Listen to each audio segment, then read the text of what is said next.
So let's say there's someone listening in their teens or 20s. Is there anything you would recommend to just start learning how to hear God speak and do what he says? Yeah, I think find a community that you connect with.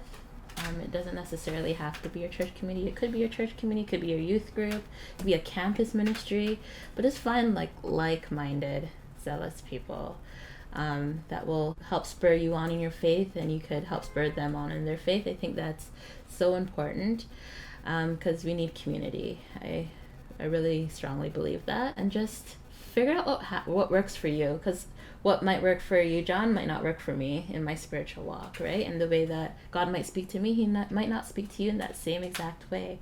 So just figure out that thing that, brings you into the presence of God. For me, like putting on some worship and opening my Bible, and in my days of youth, I used to journal, and now I'm sure my journals would turn into coloring books, so I don't journal as much, or sometimes I'll put a few notes in my phone, but whatever works. I think just find that niche and just go with it.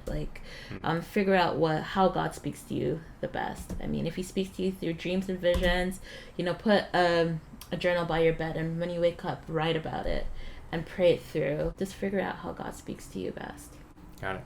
And if, someone would happen to be single at this stage of life or with their kids, go for it. Go for it, please. If you don't have any kids, just take this time and just bank on it. Right now, as a mom, life just looks so much different. Yes, I do have those God moments, but it's just, there's times I start my devotions and then my baby starts crying. What do? I can't stay for 2 hours having my hungry baby screaming, right? So, you need to build into these wells. I call them these wells.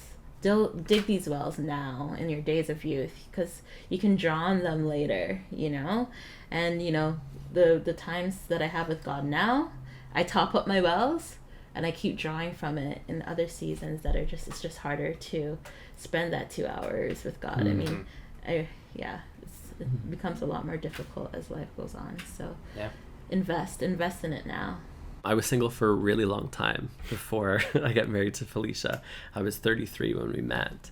And so all those years of, being single and really pursuing God really cultivated this context of studying scripture in and out, of having mentors and people in my life to give feedback and support.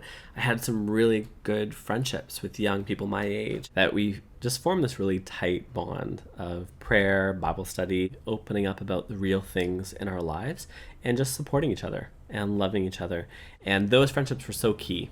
We need, the brother or the sister to call us out when we're messing up, or to be the sounding board when we think we're hearing from God and we need to hear someone else's perspective. And I think for me, it was just an experience of seeking God. And when I was really looking for him, he just showed up in various ways. Like I said before, through scripture, just coming out of the pages, or through a walk in nature and just really feeling like the Lord was leading me somewhere, directing me somewhere, sometimes even with dreams. Different ways that God does speak that oftentimes we ignore, where sometimes we need to actually pay attention to those things. God definitely taught me about, having those great moments with him where you feel him in all of your prayers. And then there would just be these drought seasons where even as a group, we couldn't feel his presence, and it would annoy us so much.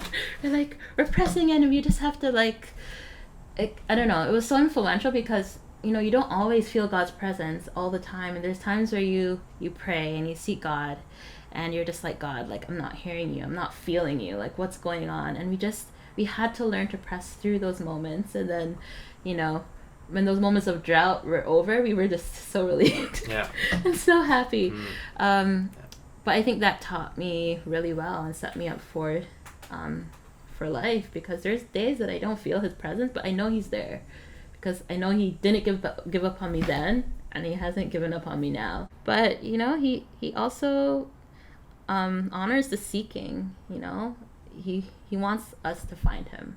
He wants us to search for him, hidden treasure. And, I learned that. We learned that together.